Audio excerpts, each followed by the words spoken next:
गायत्री महामंत्र एक बार मेरे साथ दोहराओ। ओम भूर्भुवः स्वः तत्सवितुर्वरेण्यं भर्गो देवस्य धीमहि धियो यो नः प्रचोदयात्।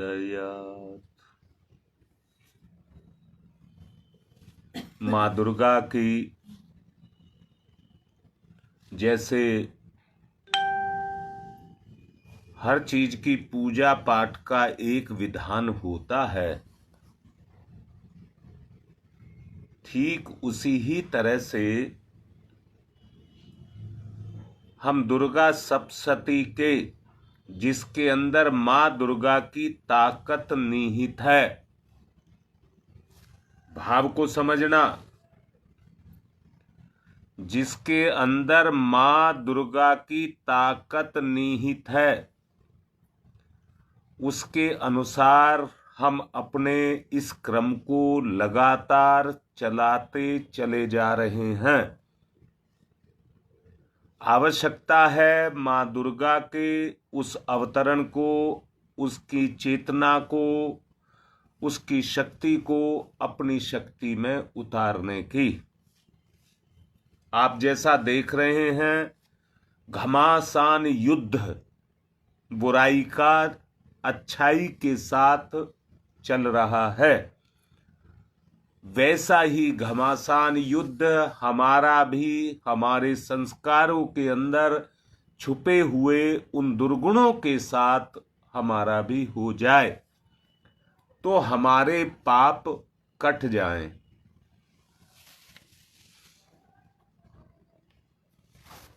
मैं एक सवाल आप लोगों से कर रहा हूं और उसका सबको मिलकर के जवाब देना है।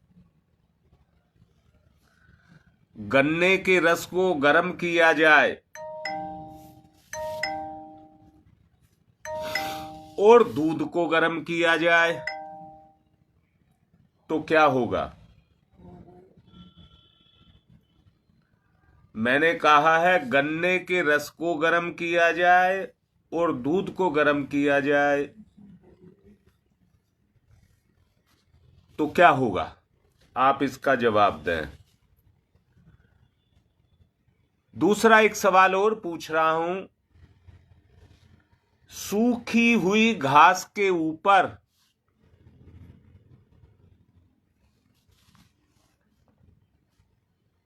अगर पानी की बादलों की बरसात हो जाए तो क्या होगा?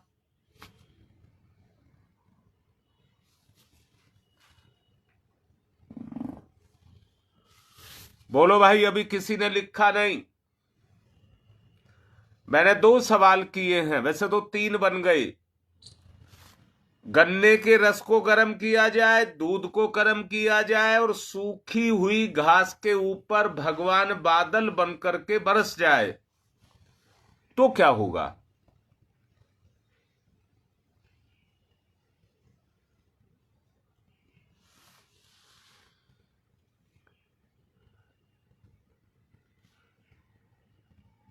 शाबाश बेटा, अपने अंदर की गंदगियों को छोड़ करके गुड़ बन जाता है और आगे चलकर शुद्ध चीनी बन जाता है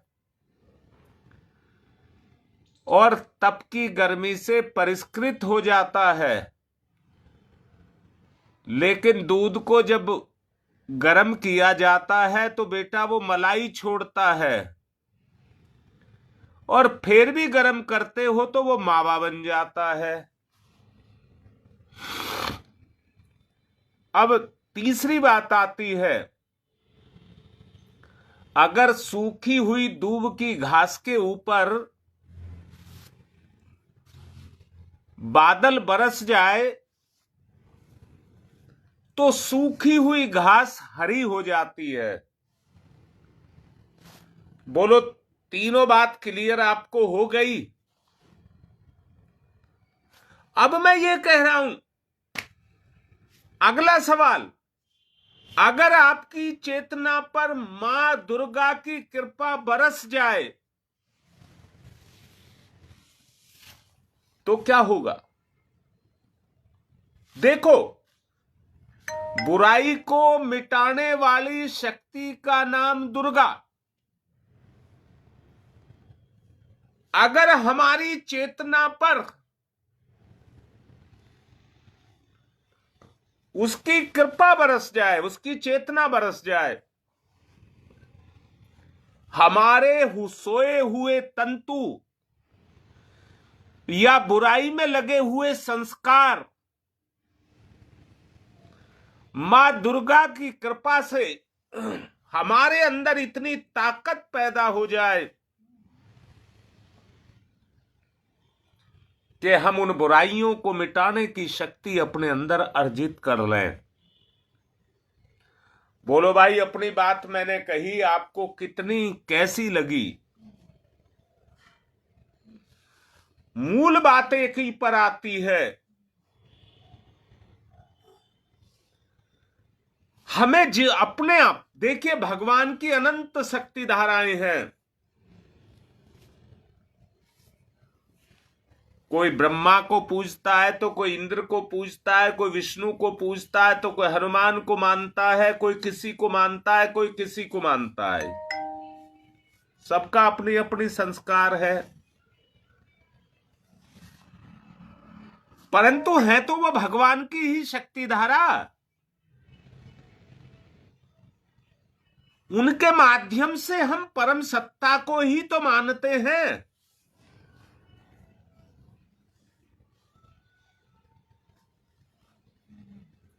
बोलो बेटा, मेरी बात कैसी लग रही है? अब मैं दूसरी बात कह रहा हूं, सच बताओ, आप दुर्गा का व्रत करने के लिए, ये अनुष्ठान करने के लिए आपको किसी भगवान ने कहा था क्या?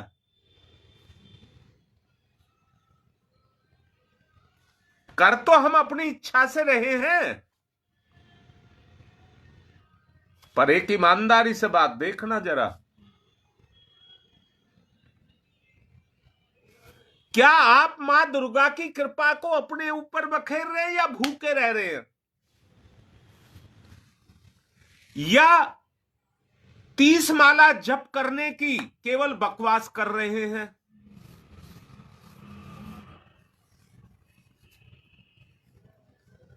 बड़ा तोलने की जरूरत है।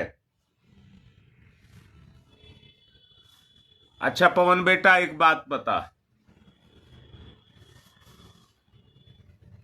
हाँ सविता, अपनी इच्छा से कर रहे हैं तो एक बात बताओ, क्या इस दुनिया में, इस ब्रह्मांड में शक्ति नहीं है? इस ब्रह्मांड में शक्ति नहीं घुली?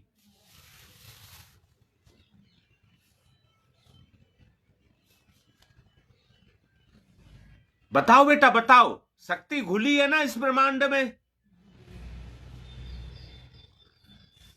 बेटा बताओ, आंख से क्या जा रहा है, नाक से क्या जा रहा है, भोजन से क्या जा रहा है, सांस से क्या जा रहा है? शकुंतला है, शक्ति है, मानते हैं ना, शक्ति है। परंतु क्या तुमने उस शक्ति के साथ अपनी शक्ति को जोड़ा कि उसकी कृपा तुम्हारी शक्ति पर बरस जाए?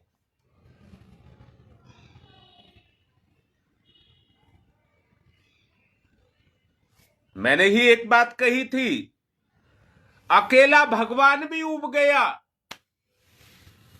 तब उसने इस विस्तार का निर्माण किया और अपने आप को इसके अंदर प्राण बना करके इसके अंदर समा दिया, अपनी शक्ति को इसमें समा दिया।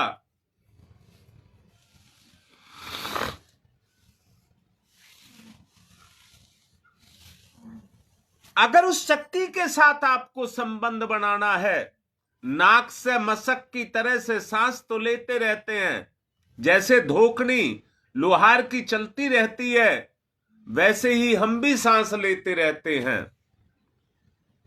अरे उस सांस से अपनी शक्ति को परमात्मा की शक्ति के साथ जोड़िए, और उस जोड़ने का नाम, दोबारा से बोल रहा हूं, बहुत अच्छे से समझ लेना।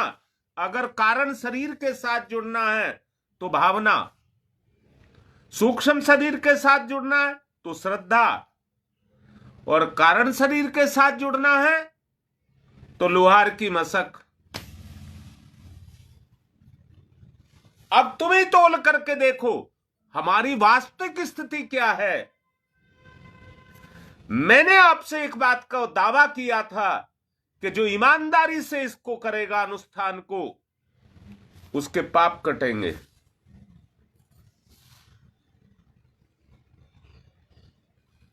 मैंने ये कहा था उसके पाप कटेंगे। मैं फिर से पूछ रहा हूं, ऐसा कौन है जो गर्मी के संपर्क में जाकर के गर्म ना हो और अपने अंदर छुपे हुए उन तत्वों को बाहर ना निकाले? अगर दुर्गा की शक्ति आपके अंदर गई है तो सोए हुए तंतु आपके जगेंगे, सोए हुए रंध्र आपके जगेंगे और आपको शक्ति देंगे। आपके अंदर से शक्ति का जागरण होगा। अब मुझे ये बताओ, सांस से आप किसको खींच रहे हैं? श्रद्धा से आप किसको खींच रहे हैं? भावना से आप किसको खींच रहे हैं? भाई बड़ा सोचने की जरूरत है। घमासान युद्ध वहां तो चल रहा है, पर इसमें भी चल रहा है क्या? क्या एक नॉर्मल जिंदगी को जी रहे हो या विशिष्ट जिंदगी को जी रहे हो? ये तो तोलना पड़ेगा ना।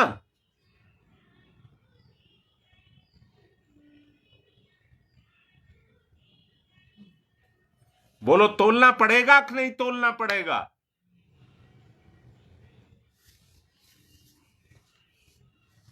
जो परमात्मा का सिद्धांत है, अगर उस पर हम चलेंगे तो परमात्मा हमारी चेतना पर काम करेगा, वरना शुंभ निशुंभ, मधुकैटभ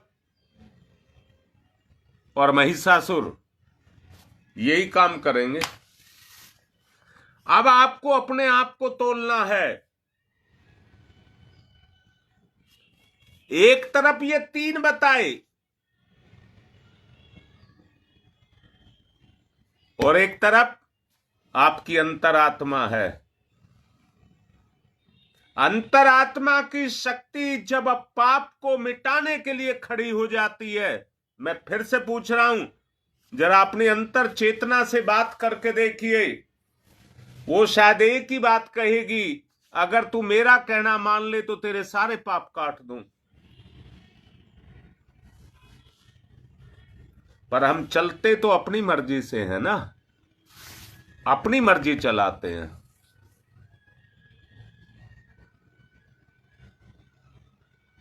जरा सोच करके देखिए, ये पूरा ब्रह्मांड सूर्य देव की शक्ति से ओतप्रोत है। वो अपनी शक्ति को हर वक्त इसके अंदर बरसाता रहता है। साधना के द्वारा निखिल अंतरिक्ष में समाई हुई उस शक्ति को जिस तरह से वैज्ञानिक पद्धति को खड़ा कर देते हैं, हमारे ऋषि मुनियों ने उस सिद्धांत को खड़ा किया जिसके द्वारा हम अपनी जीवनी शक्ति की रक्षा कर सकते हैं, अपने जीवन की रक्षा कर सकते हैं।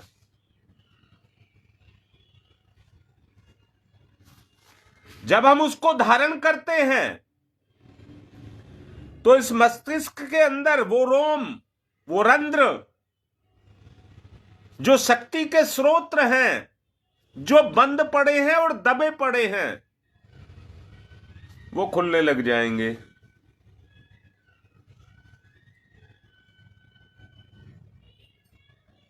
देखो भाई, तोल करके बताओ खुलेंगे या नहीं खुलेंगे, ये तोलिए।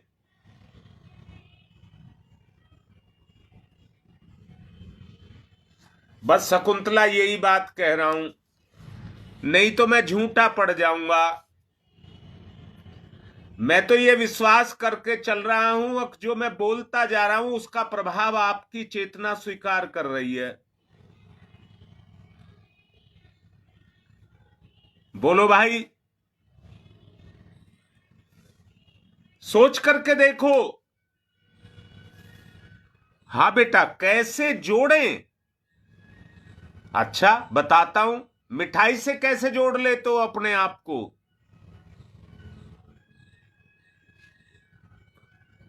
प्रियंका बता, मिठाई को उसके साथ अपने आप को कैसे जोड़ लेते हो? या अपनी इंद्रियों का कोई भी सुख हो, क्योंकि उसमें मिठास का सुख है। इंद्रियां काम करती हैं, अंदर से प्रभावित करती हैं, यही प्रेरित करती हैं कि इसको खा लीजिए। क्या तुम्हारी अपनी इंद्रियां इस बात के लिए प्रेरित कर रही हैं कि भगवान के साथ जुड़िए? जोड़ने का तरीका मैंने अभी आपसे बताया। स्थूल शरीर से तो आप जुड़े हैं, सूक्ष्म से जुड़ना है तो श्रद्धा, और कारण से जुड़ना है तो भावना। हां पवन बेटा, बहुत अच्छी बात लिख रहा है।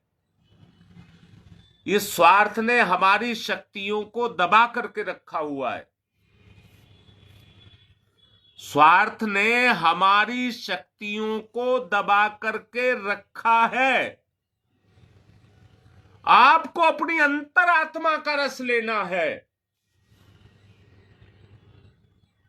अंतरात्मा की शक्ति अगर जगेगी तो ये जो छुपे हुए पाप हैं ये उसकी हुंकार से ही चले जाएंगे।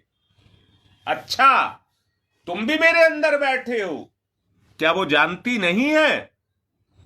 वो अंतर चेतना सब कुछ जानती है। मैंने वैसी दावा नहीं किया है कि 9 दिन में आपके पाप उखड़ने लग जाएंगे। जानते हैं, फूट कर निकलने लग गए हैं, फूट करके निकलने लग गए हैं परिवार में।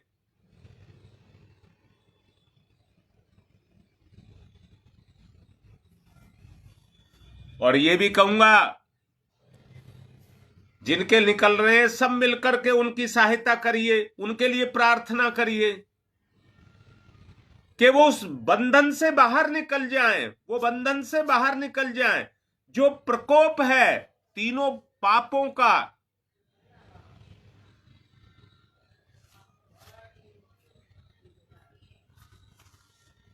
वो प्रभावित कर रहा है, वो अपनी जान लगा रहा है।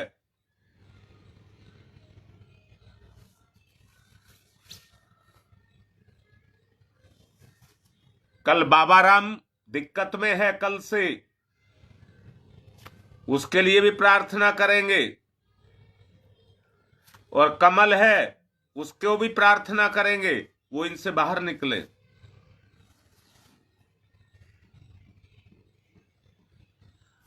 सच को देख ले बेटा पवन, बिल्कुल सच को देख ले। बुराई भी तुम्हारे अंदर है, भगवान भी तुम्हारे अंदर है। भगवान की कृपा को बरसा लो। सूखी हुई घास की तरह से, दूब घास की तरह से हरियाली आ जाएगी, हरियाली आ जाएगी।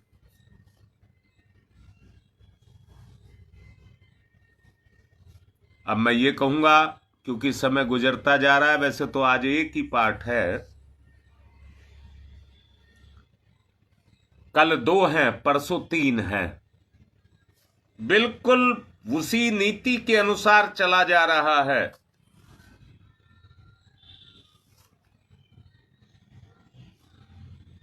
तो आज पूरा दिन आप मेरे से वायदा करेंगे?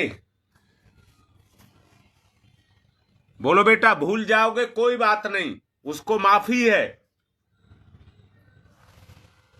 सांस ले रहे हो,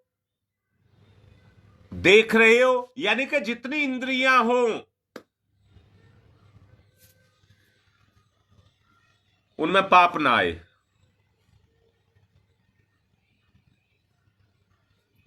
अनंत शक्ति के साथ जोड़ना है।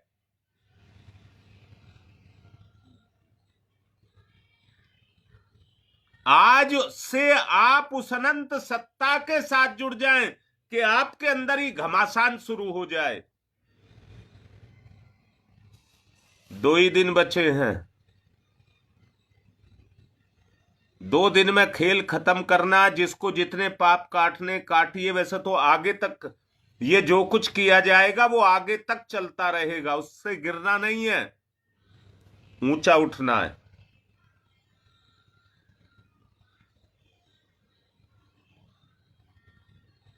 ऊंचा उठना है बेटा, यहां से ऊंचा जाना है, यहां से गिरना नहीं है, इस स्तर को गिराना नहीं है, निरंतर ऊंचा उठना है।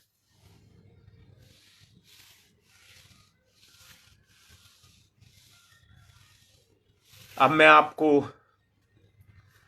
8वां अध्याय आज का, जिसको रक्त बीज का वध कहते हैं, रक्त बीज का वध। बेटा तुमने देखा होगा,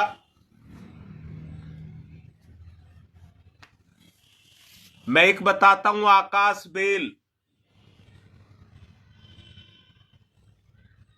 अगर उसकी इतनी सी भी शाखा, इतनी सी कह रहा हूं, केवल इतनी सी, यानी कि 4 अंगुल की, उसको भी किसी टहनी पर डाल दें तो वहीं से वो अपना विस्तार करना शुरू कर देती है। और क्या विस्तार करती है, बिल्कुल डिट्टो समझाने के प्रयास कर रहा हूं। उसकी अपनी कोई खुराक नहीं, वो पेड़ की खुराक को खाती है। कि किसी के सिर में जूं पड़ जाए, किसी की खाट में खटमल हो जाए,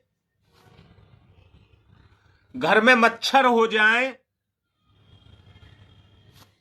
बहुत अच्छे से समझ लेना, इनको मारना पड़ता है। ये पाप हत्या नहीं है। एक सेठ जी को गरुड़ पुराण में उसमें आता है, प्रज्ञा पुराण में, एक सेठ जी ने दया का पाठ सीख लिया, किस जीव पर दया करनी चाहिए।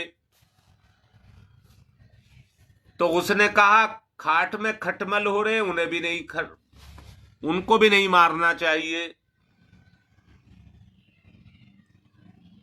एक बेचारा गरीब व्यक्ति था, सेठ जी से काम मांगने के लिए आया। सेठ जी ने कहा मेरी खाट पर लेट जाना, रात को मेरी खाट पर सो जाना, सवेरे इतने पैसे दूंगा। और बता दिया खटमल है खाट में, वो काटेंगे, उनसे कटवा लेना। वो तैयार हो गया, बेचारा गरीब व्यक्ति था। जब लेटा खाट पर तो खटमल आ गए, खाने लगे उसको। वो उठ करके भाग गया कि सेठ जी मुझे पैसे नहीं चाहिए, मुझे नहीं चाहिए पैसे, मेरा तो जीवन बच गया।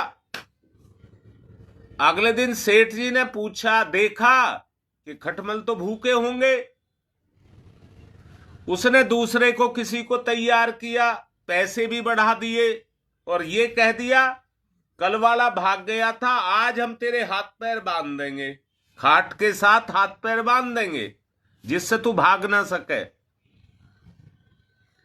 उन्होंने कहा देखा जाएगा, सेठ जी पैसे दे देना। जो कहा पैसे दे दूंगा।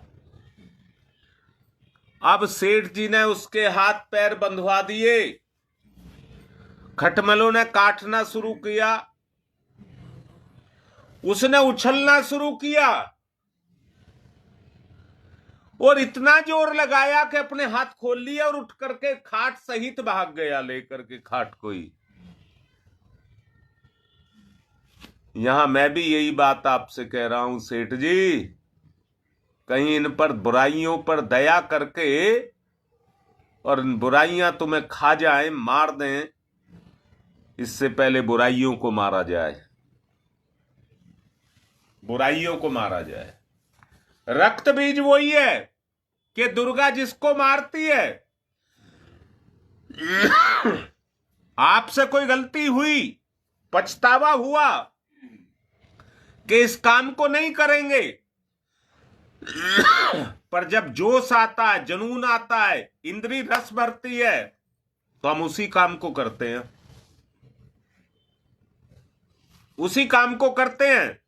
आदत में आ जाता है, संस्कार में आ जाता है, उसी को कहते हैं रक्त बीज। अगर पापी का एक रक्त भी बूंद पर जमीन पर गिर गया तो वहीं से दोबारा से वो बुराई पैदा हो जाएगी, दोबारा बुराई पैदा हो जाएगी। तो आज मां रक्त बीज के वध की बात कर रही है। हम भी अपनी बुराइयों का वध करेंगे, तैयार होइए। सबसे पहले मां का ध्यान करिए, उसके स्वरूप को मैं आपसे बता रहा हूं। मां का आज का स्वरूप कौन सा है? मैं बोलिए दुर्गा मैया की जय। मैं अणिमा आदि सिद्धमयी किरणों से आवृत भवानी का ध्यान करता हूं। उनके शरीर का रंग लाल, नेत्रों में करुणा लहरा रही है तथा वे दोनों हाथों में पास, अंकुश, बाण और धनुष शोभा देते हैं। अब मार्कंडेय ऋषि बोलते हैं, चंड और मुंड नामक दैत्य मारे जाने तथा बहुत सी सेना का संहार हो जाने पर दैत्यों के राजा प्रतापी शुंभ के मन में बड़ा क्रोध हुआ और उसने दैत्य की संपूर्ण सेना को युद्ध के लिए कूच करने की आज्ञा दी। मतलब जितनी उसकी सेना थी सारी को। वह बोला, आज उदायुद्ध नाम के 86 दैत्य सेनापति अपनी सेनाओं के साथ युद्ध के लिए प्रस्थान करें। कंबू नाम के दैत्य ने 84 सेनानायक अपनी वाहिनी में से घिरे हुए यात्रा करें।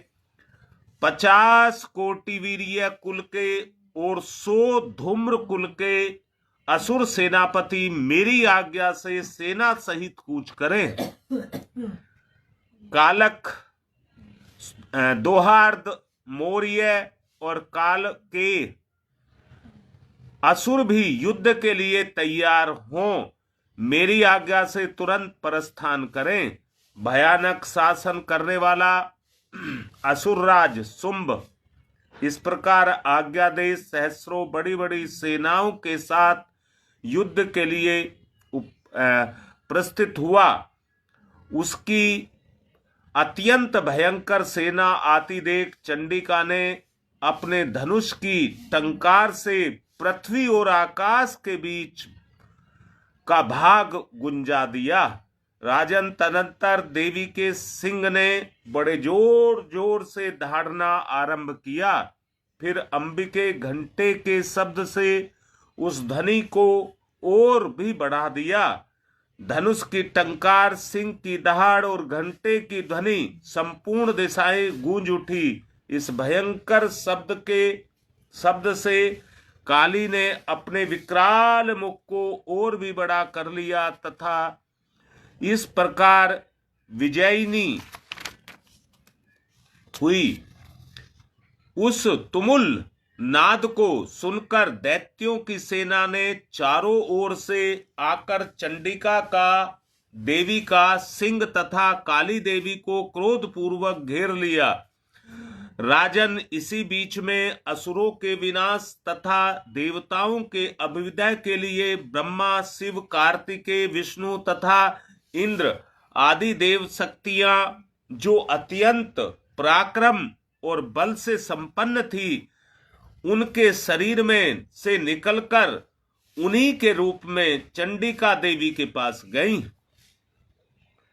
जिस देवता का जैसा रूप जैसी वेशभूषा और जैसा वाहन है, ठीक वैसे ही साधनों से संपन्न उनकी शक्ति असुरों से युद्ध करने के लिए आई।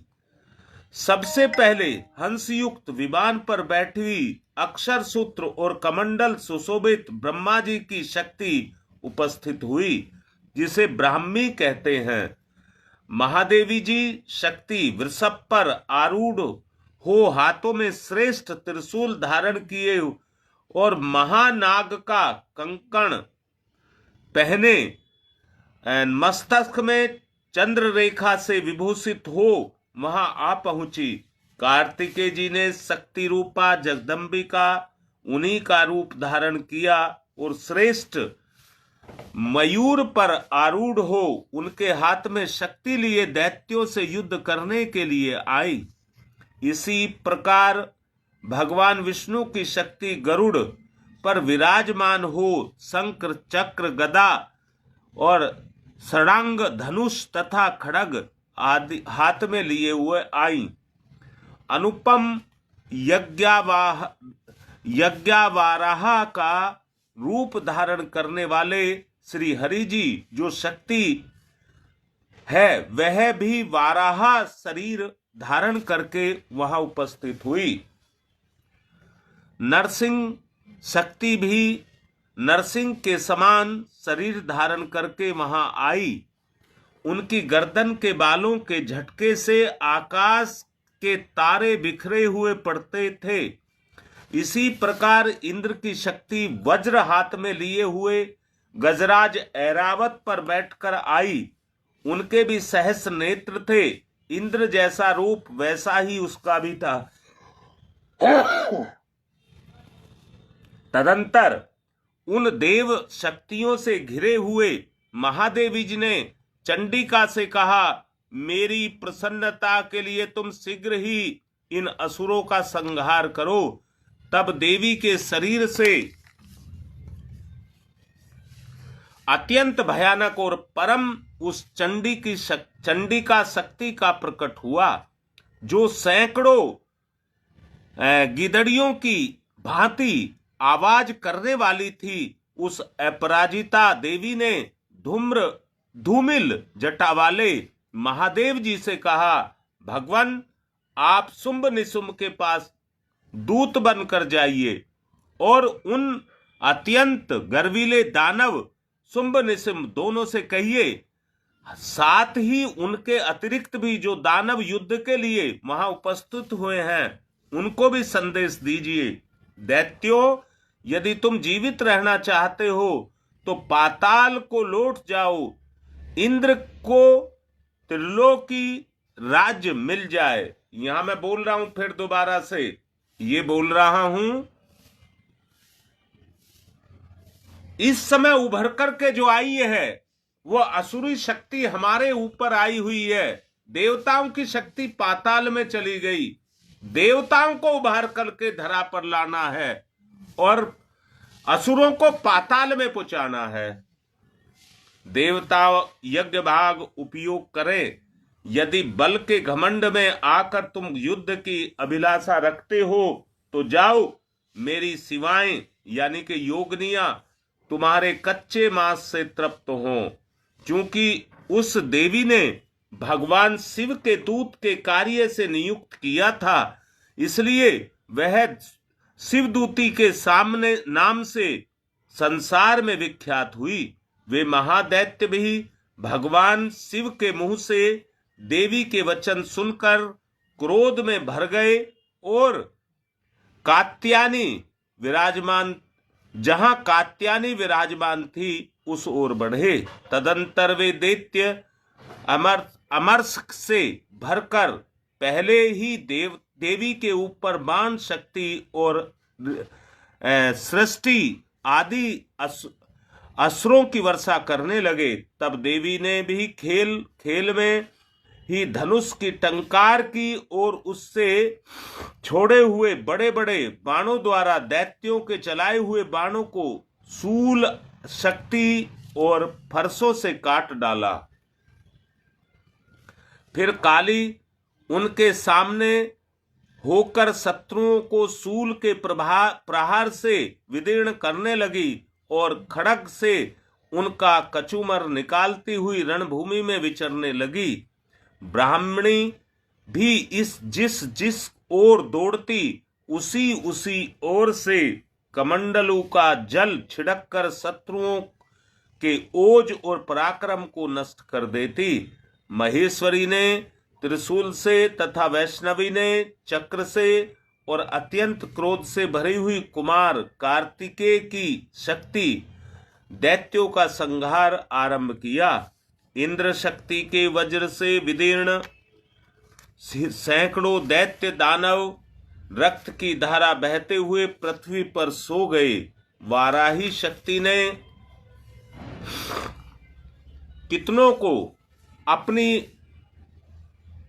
थुतुन की यानी कि मुंह की जो उसका वो होता है, वाराह कहते सुअर को,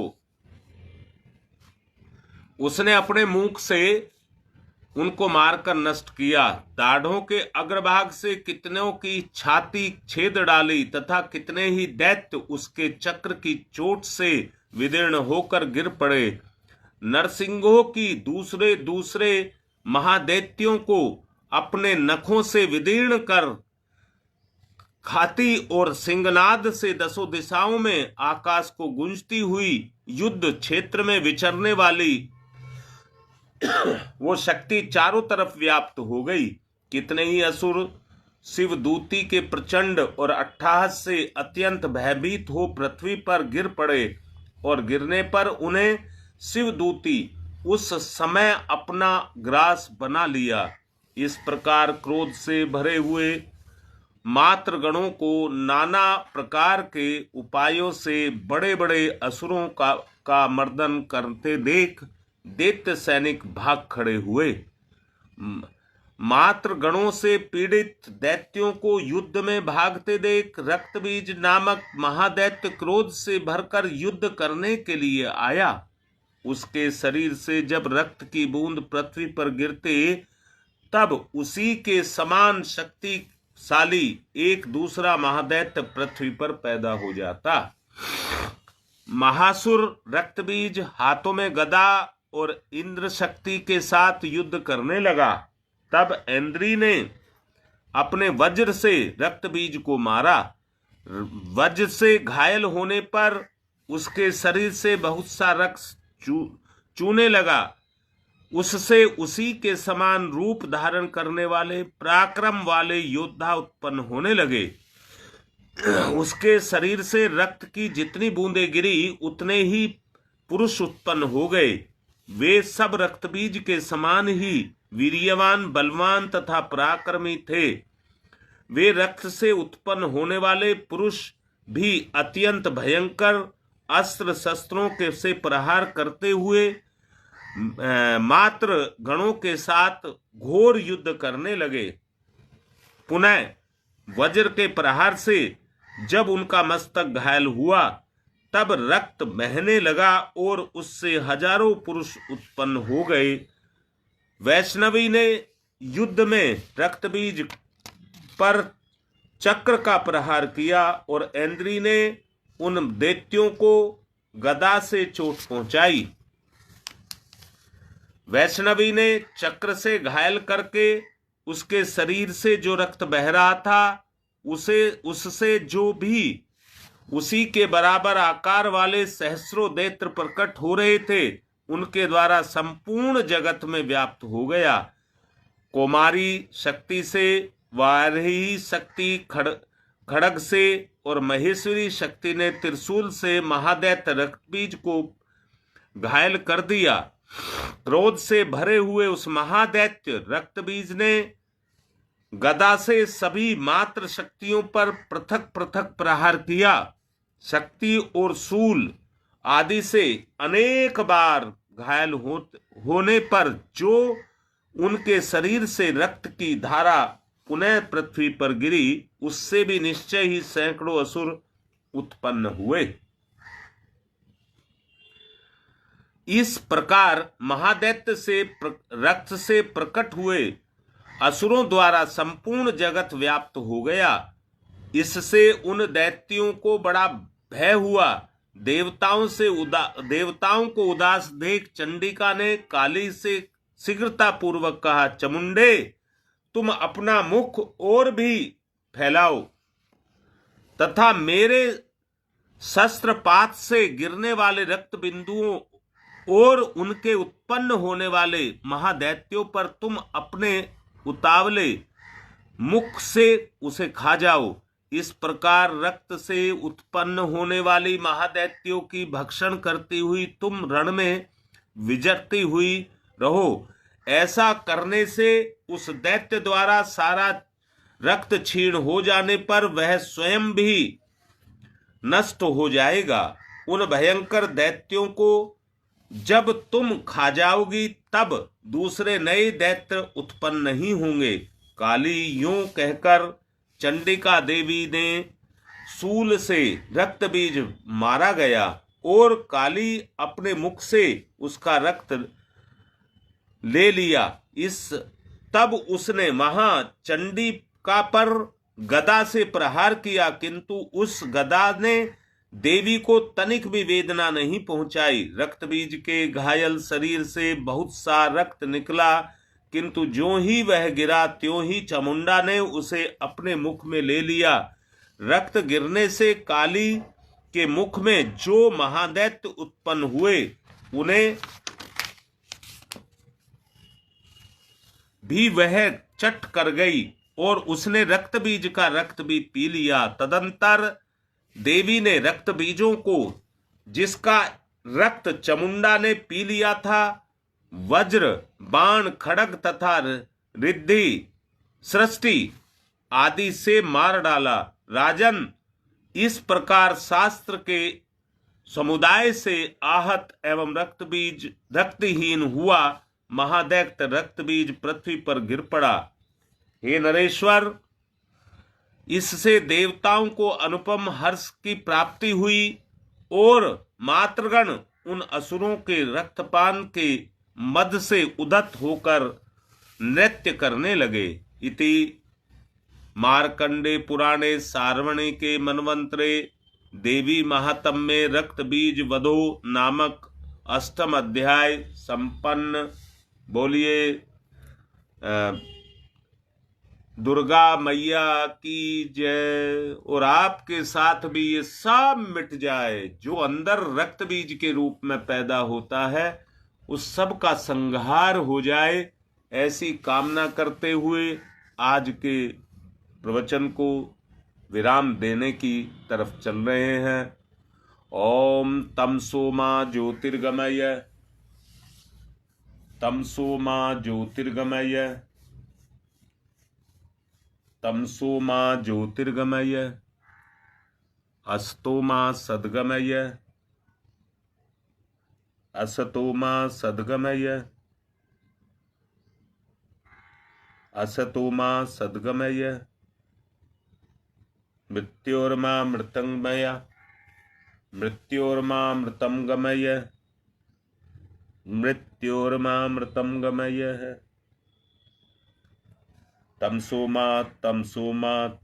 मा ज्योतिर्गमय, ज्योतिर्गमय, ज्योतिर्गमय, अस्तो मा सद्गमय, सद्गमय, सद्गमय, मृत्योर्मा मृतं गमय, अमृतं गमय, अमृतं गमय। दोनों हाथ रगड़िए, मुख पर फिराइए।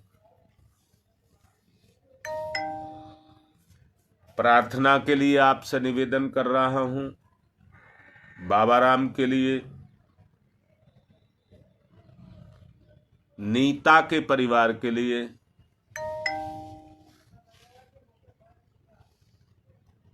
और कमल के परिवार के लिए आज प्रार्थना करें। बाबा राम काफी ग्रसित है कल से, उसका भला हो, वो आगे बढ़े। आज की बात संपन्न।